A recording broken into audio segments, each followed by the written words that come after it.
Bonjour les investisseurs! Cette semaine, dans la rubrique de l'immobilier, vous sera expliqué comment financer un bien que vous souhaitez acheter. En effet, avant de vous lancer, vous devez savoir comment choisir votre banque, comment obtenir un prêt, et surtout, que négocier avec la banque. Je vous souhaite un bon visionnage.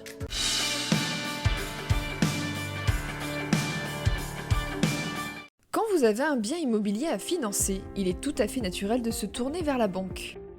En effet, c'est elle qui sera en mesure de vous faire une offre adaptée à votre projet. Alors, comment choisir la meilleure banque? Tout d'abord, dans un premier temps, adressez-vous à la banque chez laquelle vous avez l'ensemble de vos comptes.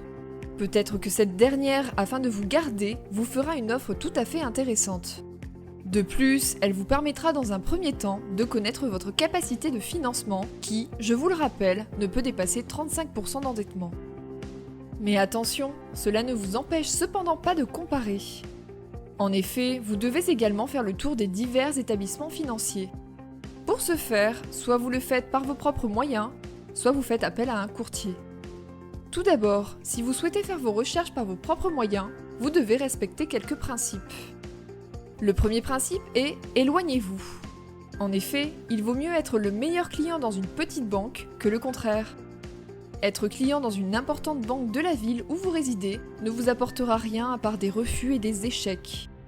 Le choix de la banque doit tout d'abord se faire en fonction de votre chance d'obtenir le crédit dont vous avez besoin. Donc n'hésitez pas à vous éloigner de la ville afin de trouver des petites banques qui se feront un plaisir de vous prêter. Le second principe est rapprochez-vous des banques où il y a des délégations locales. Je m'explique. Lorsque vous entrez dans une succursale de banque, vous avez 80% de chances pour que votre interlocuteur soit un commercial et non un banquier. Il est donc important de garder à l'esprit qu'il est un vendeur à l'intérieur de la banque. C'est lui en effet qui sera en charge de présenter votre dossier de financement. Ce dossier sera ensuite remonté au siège qui décidera de vous accorder ou non un crédit sans vous connaître. Et votre interlocuteur ne saura même pas vous expliquer le refus s'il y a. Afin d'éviter cette dépersonnalisation totale, tournez-vous vers des banques qui accordent une délégation locale à leur directeur d'agence. Ces délégations locales leur permettent d'accorder des crédits sans avoir l'aval du siège. Retenez bien qu'à ce jour, seules 2 banques ont cette délégation, CIC et Crédit Mutuel. Enfin, le dernier principe qui en vérité n'en est pas un, concerne les banques en ligne. Faut-il passer par ces dernières? Les banques en ligne sont en effet à la mode et commencent à proposer des crédits immobiliers. Sachez qu'il n'y a pas de bonne ou de mauvaise réponse. Cependant, retenez qu'une banque en ligne proposera en effet des crédits immobiliers, mais que pour la plupart des cas, elles le feront principalement pour votre résidence principale. Bien sûr, cela reste votre choix. Il vous suffit juste de vérifier que les garanties, assurances et taux d'intérêt sont avantageux, comme les banques physiques vous le proposent. Voici donc les principes à respecter en cas de recherche de prêt par vos propres moyens. À côté de cela, vous pouvez également décider de vous tourner vers un professionnel, appelé courtier. Ce dernier constitue un intermédiaire avec les banques et pourra faire jouer la concurrence à votre place sans que vous ne soyez obligé de vous déplacer dans chaque établissement. Il présentera alors votre dossier à ses partenaires bancaires, ce qui vous permet de choisir parmi les offres de financement les plus performantes en termes de taux d'intérêt, comme de garantie et d'assurance. Ce dernier saura à la fois identifier les banques qui cherchent des clients en proposant des rabais sur les taux et surtout vous aidera à monter votre dossier de crédit. Il mettra pour cela en avant ses points forts et en minimisera les points faibles. Notez bien que les conseils du courtier sont gratuits et que ce dernier se fera payer par la banque par un pourcentage du montant total de l'emprunt. C'est indolore pour le client car la banque est prête à rétrocéder une partie de sa propre rémunération étant donné que le courtier a travaillé à sa place sur le montage du dossier.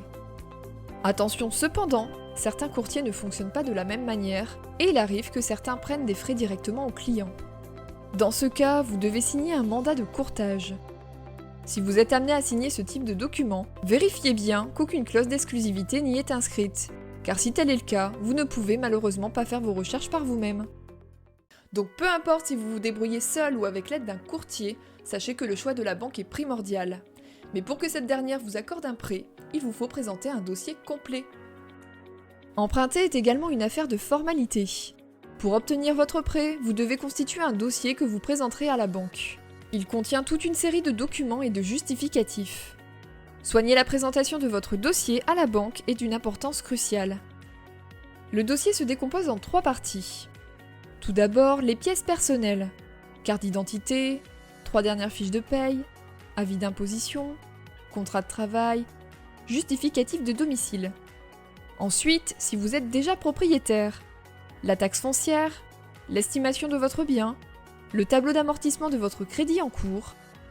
Enfin, les documents relatifs au projet immobilier en lui-même. Le montant de la taxe foncière, les frais de notaire, les frais de gestion, les 3 derniers comptes rendus de l'Assemblée Générale, s'il y a copropriété, le devis des artisans pour les travaux à prévoir, l'estimation des loyers locatifs, l'assurance propriétaire non occupant ou encore l'assurance garantie loyer impayé. À côté de ce dossier, il se peut également que pour rassurer la banque et vous permettre d'avoir un dossier solide, que cette dernière vous demande un apport. Pour le prêteur en effet, l'apport est rassurant. Il prouve que vous savez mettre de l'argent de côté et que vous saurez rembourser l'emprunt. Il vous permet aussi de réduire le montant emprunté ou raccourcir la durée. Plus votre apport personnel est important et meilleures seront les conditions consenties par la banque. Taux plus bas, frais de dossier réduits, obtention plus rapide, etc. Notez bien qu'il n'existe pas d'apport personnel minimal, mais en pratique, on estime que les banques préfèrent les acquéreurs qui disposent d'un apport personnel correspondant à 20% du montant du bien immobilier convoité. Ce chiffre peut être facilement descendu à 10% si vous avez acheté votre première résidence principale. Mais rassurez-vous, si vous n'avez pas de fonds disponibles, il est également tout à fait possible d'emprunter sans apport. Bien sûr, il faudra que votre dossier soit solide auprès de la banque, CDI, bonne perspective professionnelle, compte bancaire impeccablement tenu, etc. Après avoir trouvé votre banque et constitué votre dossier, maintenant nous pouvons passer à l'étape de la négociation. Lorsque vous financez un bien, il vous est possible de négocier certains points avec votre banque, ce que nous allons voir ici en détail. Tout d'abord, vous pouvez négocier ce que l'on appelle un différé de remboursement ou d'amortissement. Ce dernier a pour but de vous permettre de ne pas rembourser de suite le crédit immobilier. Sachez qu'il est facilement négociable lorsque vous achetez un bien à travaux. Il peut être de 2 sortes. Total, ce qui signifie que vous ne remboursez ni le crédit ni les intérêts durant la période décidée avec la banque. Ou il peut être partiel, vous remboursez à ce titre uniquement les intérêts d'emprunt. Commencer le remboursement du crédit vous obligerait à sortir de la trésorerie personnelle, alors que le différé vous permet de patienter jusqu'à la fin des travaux. En effet, vous ne disposez pas encore de loyer durant les travaux, mais en plus, vous n'aurez pas non plus de mensualité à payer à la banque. Il existe également un autre intérêt à utiliser le différé de remboursement.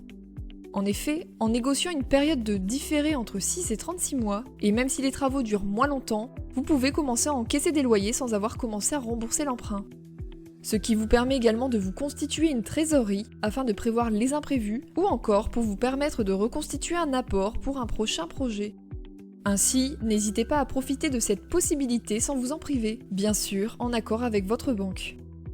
Ensuite, il vous faut négocier une durée de crédit la plus longue possible.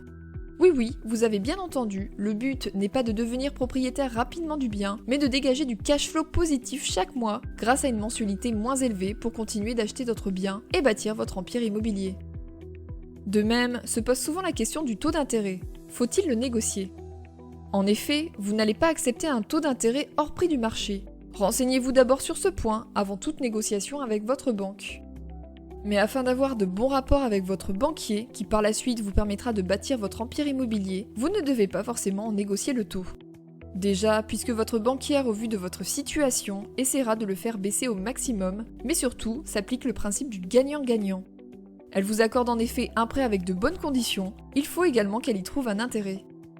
Que le taux soit à 1,2% ou à 1,4%, cela ne changera pas grand-chose pour vous. De plus, sachez que tout taux peut être revu par la suite. Enfin, il vous est possible également de négocier un financement à 110%.